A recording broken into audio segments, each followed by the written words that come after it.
ہمارے سینے میں قرآن کی تعظیم یہ ہے، ہمارے سینے میں قرآن کی محبت یہ ہے۔ اگر کسی کا باپ بیمار ہوتا ہے، کسی کی ماں بیمار ہوتی ہے، آخری وقت ہوتا ہے، ڈاکٹر کے پاس جاتا ہے، ڈاکٹر پرچہ لکھتا ہے، پرچہ لے کے میڈیکل پہ جاتا ہے، پرچہ پھٹکتا ہے، اس سے دوا مانگتا ہے، جلدی لینا چاہتا ہے، پیکنگ کرنا چاہتا ہے، بھاگ کے آنا چاہتا ہے تاکہ میری ماں بچ جائے، تاکہ میرا باپ بچ جائے۔ لیکن پیارے آپ مجھے بتائیں، جب ڈاکٹر نے ہاتھ کھڑا کر دیا یہ میرے بس کا نہیں ہے، اب دوا اثر نہیں کرے گی، کبھی کبھی دعا اثر کر جاتی ہے، اب اس نے سنا کہ میں اپنے ماں باپ کو جو ہے قرآن کا پھوکا ہوا پانی پلا دوں تاکہ انہیں سکون مل جائے، تاکہ انہیں چین مل جائے، تاکہ انہیں آرام مل جائے، کیونکہ ڈگری والے نے کہا اب میرے بس کا نہیں ہے، اب میں کچھ نہیں کر سکتا۔ اب وہ بھاگا گیا، دوڑا گیا، اپنے کپڑے کی فکر نہیں ہے، اپنے لباس کی فکر نہیں ہے، پیروں میں چپل کی فکر نہیں ہے، سر پہ ٹوپی کی فکر نہیں ہے، دوڑے جاتا ہے۔ جانے کے بعد امام سے کہتا ہے، حافظ قرآن سے کہتا ہے،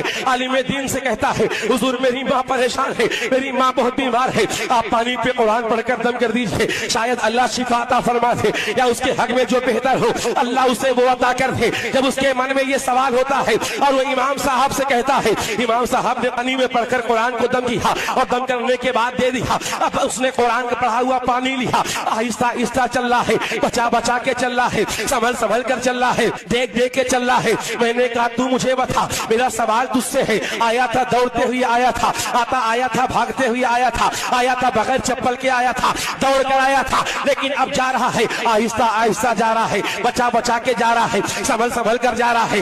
دیکھ کے جا رہا ہے۔ آخر معاملہ کیا ہے؟ اس نے جواب دیا، مولانا جب آیا تھا تو ہاتھ میں کچھ نہیں تھا، جب جا رہا ہو تو قرآن کا دم کیا ہوا پانی میرے ہاتھ میں ہے۔ ارے باپ کی جدائی برداشت کر سکتا ہو، ماں کی جدائی برداشت کر سکتا ہو، بھائی کی جدائی برداشت کر سکتا ہو، ارے سب کی جدائی برداشت کر سکتا ہو، لیکن قرآن کا پڑھا ہوا پانی زمین پر گر جائے برداشت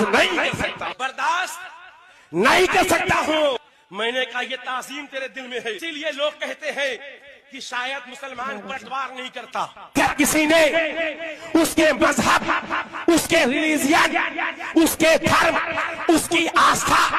کے بارے میں بکواس کیا تو مسلمان جواب نہیں دیتا، شاید ڈرتا ہے۔ ہم نے کہا ڈرتے نہیں ہیں بلکہ قرآن کے پیغام پر عمل کرتے ہیں۔ قرآن کی سورت ہم سے کہتی ہے لکم دینکم ولی دین، تم کو تمہارا دین مبارک ہو، ہم کو ہمارا دین مبارک۔ تم جو مانتے ہو تم مانو، ہم تمہارا مذاق نہیں اڑائیں گے، تم کچھ بھی کہتے ہو ہم صبر کریں گے، اللہ اس کا بہتر صلہ تمہیں عطا فرمائے گا۔